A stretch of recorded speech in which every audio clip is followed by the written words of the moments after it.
करे कि हमसे बात करे, मांगे में मोबाइल नंबर लगाता रहा कि गोरी फूला झाड़ी बाड़ू पापा के बड़ी बाड़ू। भैया के जवाब हम कहे बाहर लाइन छोड़ेगा कि गोरी फूला झाड़ी बाड़ू अरे पापा के बड़ी। ऐसे भी नृत्यांगनाएं आई हैं जिनकी अभी तक एंट्री नहीं हुई है। कुछ कलाकार ऐसे हैं जिनको हम लोग देख नहीं पाए अभी तक, नरवा सब ना हमने के। मैं चाहता हूँ तो बहने मंच पर आ जाए कि जो और कलाकार आए हैं उनका भी परिचय हो जाए, कम से कम आवाम जान जाए कि लगलू पसारे तूता तो पियर भरा तुम्हारे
आपका भी परिचय होना चाहिए, आपका भी परिचय होना चाहिए। कोई भी कलाकार बड़ा या छोटा मैं नहीं मानता। ऐसे लोग को दल बदलू कहते हैं, दल बदलू। थोड़ा सा और लेवल। हेलो हेलो हेलो हेलो, इसको भी हेलो हेलो हेलो हेलो। परी परी जी को थोड़ा आप लोग इनके लिए भी तालियां बजा दीजिए भाई, आप लोग के सभा में आए हुए हैं। आपका नाम परी है ना, इसका नाम दल बदलू। अच्छा बदली चंदन दल बदलू कि चले लू नगरी अपना ने बीच नैया हिलोरमा, चले लू नगरी अपना ने बीच नैया हिलोरमा रे। अच्छा रुको दोस्त मजा भाई। अरे यार हेलो, अरे तू जब आई बारी तो लेवल घटा दिला पूरा। तू जानी औरी गाड़ी घबरा के नहीं। हेलो अरे वाह अच्छा लेकिन एक चीज है, इतनी सुंदर लड़कियों को देख के तुम अक्सर भूल जाते हो। पलामू टाइगर बीवी सिंह जी के तरफ से अनुपमा जी, चंदन जी और डिम्पल जी के लिए 1100 रुपया आया है।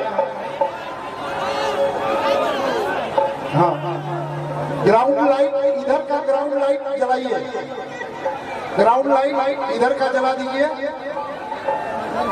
ताकि लोग दिखे।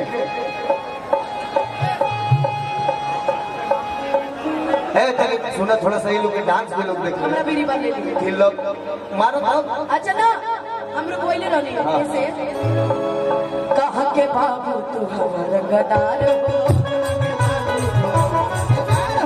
लगे न लखुआ के जी सरदार हो, जनी देखा तू पटू खाता होई खाली झूठ में के बारे मर तोर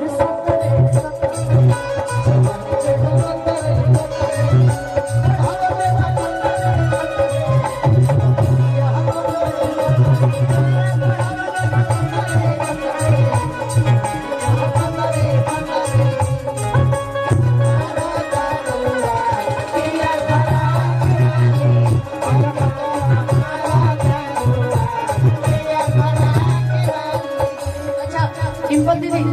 हाँ, कभी किसी बारात में किसी से ऐसे करके टकराई है? हाँ टकराई हूँ ना। चंदन धनी आओ पीछे आओ, चंदन एक टकराव है कि गलती से ये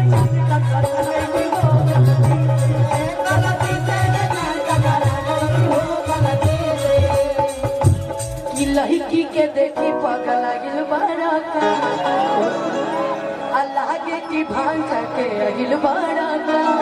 आई बात बॉक्स साइड वाली का लड़की के देखी पगल आइल बड़ा का लागे की भांग खाके आइल बड़ा का कि कहत ई सारा बारू अरे कहत या बारा बारू कि कहत ई सारा बारू कहत या बारा